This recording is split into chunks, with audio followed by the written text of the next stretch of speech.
અત્યારે લંડનમાં છીએ અને તમને ઘર કેવી રીતે અહીંયા બને છે તમને બતાવું. અહીંયા પેલો માળ હતો, ઉપરનો બીજો માળ ચાલે છે. તમે જુઓ, આપણા કરતાં બહુ સહેલું હોય છે ઘર બનાવવું, મોંઘું પણ એટલું હોય છે. અહીંની સિમેન્ટ છે, આ એની ઈંટો છે. આ ઈંટો છે ને 1.5 પાઉન્ડ, 1.5 પાઉન્ડ 1.5 પાઉન્ડની એક ઈંટ આવે એટલે આપણે 150-200 રૂપિયાની એક ઈંટ થાય. અને આ રીતે ઈંટોનું ચણતર કરે, પછી ઉપર પ્લાસ્ટર કરશું ને આ નીચેનું તૈયાર હતું આખું. ઉપરનો માલ લઈ છે. જો સવારમાં કંઈ જ નહોતું, હજુ કેટલી સ્પીડથી કામ કરે છે. 3-4 દિવસમાં ઊભું કરી દેશે. જો આવું આવું મશીન છે નાનું અમથું. અને આ પ્રકારની આખી સિમેન્ટની થેલી આવે. આ પ્રકારની રેતીના આવા બાચકા ભરાઈને આવે બસ. પણ કહેવાનો મતલબ કે અહીંયા સ્લેબ ભરવાનું ને એવું કશું હોતું નથી. પાટિયા જ નાખતા હોય છે લાકડા નાખે આખા એ. અને એ રીતે મકાન બનાવતા હોય છે. હજુ સવારમાં તમે પૂજન કર્યું ઉપર બધું લીટુનું બધું, અને અત્યારે તમે તો કેટલું કામ કરીને 4-5 દિવસમાં મકાન ઊભું થઈ જશે. પણ 1 કરોડ રૂપિયા જેવો ખર્ચો બોલો ખાલી ઉપરના 2 રૂમ તૈયાર કરવાનો. અહીં પરમિશનનો એટલો ખર્ચો થાય અને ઉપર ચણતરનો આ તે કોન્ટ્રાક્ટનો બધું બહુ બધું એમ આપણે કરતાં ખૂબ મોંઘું. તમે વિચાર કરો, આ ઈંટ છે ખાલી એ 1.5 પાઉન્ડ એટલે કે 150-200 રૂપિયાની ઈંટ આવે. એટલે આજે એ પણ જોવા મળ્યું કે લંડનમાં કેવી રીતે ઘર બને છે. મારી સાથે વિજયભાઈ છે, વિજયભાઈ ઉસ્તળિયા આપણા. જય સ્વામિનારાયણ. આપણે ત્યાં ગુજરાતના જ છે અને સૌરાષ્ટ્રના સારા હરિભક્ત છે બોડકા ગામના. આપણે ત્યાં રોકાણા છે અને એમનું જ આ મકાન આખું બને છે. આ સંતોએ સવારે સરસ મજાની વૃક્ષની પૂજા કરી, સંતોએ બધું પ્રસાદીની બધું મટીરિયલ કર્યું અને સંતોએ બધા કારીગરોને પ્રસાદીના ચાંદલો કરી અને મકાનનું કામ ચાલુ કર્યું છે. રાજી થઈ ગયા સ્વામી આવ્યા. નાના બહુ સરસ આનંદ થયો. ખૂબ સરસ જોવા મળ્યું મકાનનું બધું આખું કેવી રીતે આ સાથે તમને ઉપરથી બધું બતાવીશ આખું. પણ કહેવાનો મતલબ કે અહીંયા બહુ ઇઝી છે ઘર બનાવવું. એમ અઠવાડિયા 10 દિવસમાં મકાન ઊભું કરી દે તમને. પરંતુ મોંઘું એટલું ખરું એમ કે ભાઈ આ એટલું ઉપરના ખાલી 2 રૂમ કરતાં એમને 70-80 લાખ રૂપિયાનો ખર્ચો થશે.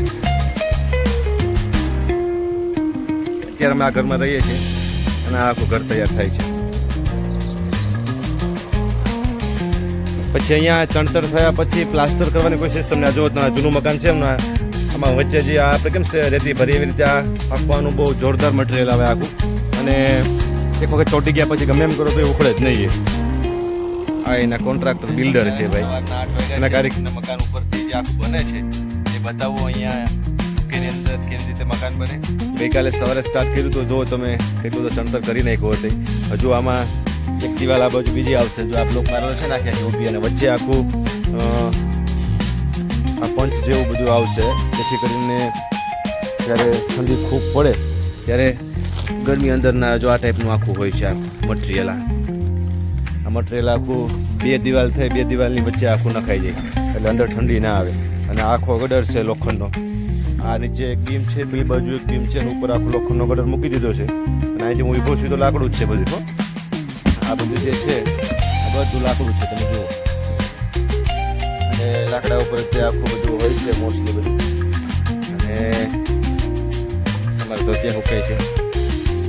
આ રીતે આખું બને છે. એક જ દિવસની અંદર એટલું કરી દે, 1 વીકની અંદર તો આખું તૈયાર કરી દે છે. કહેવાનું હોય કે મોંઘવારી ઘણી અહીંયા ઝડપથી તૈયાર કરે પણ મોંઘું બહુ છે. એક ઈંટમાં વિચાર કરો કે 1.5 પાઉન્ડની આવે એટલે 250 રૂપિયાની એક ઈંટ થઈ. એવી જ રીતે આની મજૂરીથી લઈને બધી જ વસ્તુઓ એટલી મોંઘી. ચાહે સિમેન્ટ હોય, મજૂર વસ્તુ એવી બધી. જો અહીંયા આ ઈંટોની વચ્ચે જે આ વસ્તુ ભરે છે ને, જે આ એનું રેતી હોય છે આ કેમિકલવાળી, અને સિમેન્ટને રેતીને ભેગું કરીને કરે. પણ આને એક વખત ચોઈટા પછી આને એક વખતે પાણી છાંટવાનું નહીં. એક વખત લાગી ગયો અને કલાક થઈ ગયો એટલે વાર્તા પૂરી. આ ગમે એમ કરી નીકળે ને જેસીબીથી જ કાઢવું પડે. આ પથ્થર થઈ ગયો આખું, 2 આવે જોઈન્ટ કોઈ રીતે ના નીકળે. એટલે એટલું જબરદસ્ત ક્વોલિટીવાળું કામ આ લોકોનું હોય છે. જો આ જે મકાન 1932માં બનેલું છે, એમને કીધું આ બાજુનું મકાન 1932. જો 1% પણ કંઈ ચેન્જ દેખાતું નથી કે આ બહુ જૂનું મકાન છે એવું. એટલું ક્વોલિટીવાળું કામ અહીંનું છે. આ ક્વોલિટીમાં લોકો જરાય કોમ્પ્રોમાઇઝ ના કરે અને ખૂબ ગુણવત્તાવાળું કામ કરે આખું. અને અહીંયા કાઉન્સિલર બી એને કહે કે હવે કે આ જ ઈંટ વાપરવાની, આ જ સિમેન્ટ વાપરવાની, આ જ વસ્તુ વાપરવાની અને એ પ્રમાણે જ કરવાનું. એટલે કહેવાનો મતલબ કે અહીંયા મકાન જે બને છે એ કેવી રીતે ઠંડીથી બચી શકાય એ ટાઈપની સેફટીવાળા બને છે. મેં તમને ગઈકાલે અહીંયા ઉભા રહીને જો આખું બતાવ્યો હતો ત્યાં ઉપરનું મકાન છે.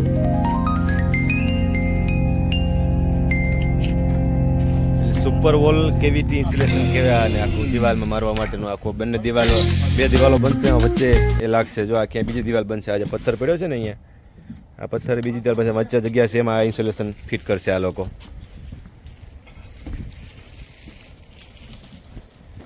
એટલે આવી રીતે મકાન બનાવે છે અહીંયા અને આવી રીતે આખી સિસ્ટમથી મકાન બનતું હોય છે ખૂબ ઝડપી બનતું હોય છે અને મોંઘું પણ એટલું છે મને ગઈકાલે કહેતા હતા વિજયભાઈ કે આ 70-80 લાખ રૂપિયા બધું કલર કામ સહિત થશે એટલે 90 લાખ રૂપિયાનું આટલું ખાલી ઉપરના 2 રૂમ થશે એટલે આખું આ મકાન તમે ગણવા જાઓ ને તો બહુ મોટું થઈ જાય પણ ઉપરના 2 રૂમ જ ખલેલા થશે 2 રૂમને સંડાસ બાથરૂમ બનશે તો 70-80 લાખ રૂપિયા જતા રહેશે બોલો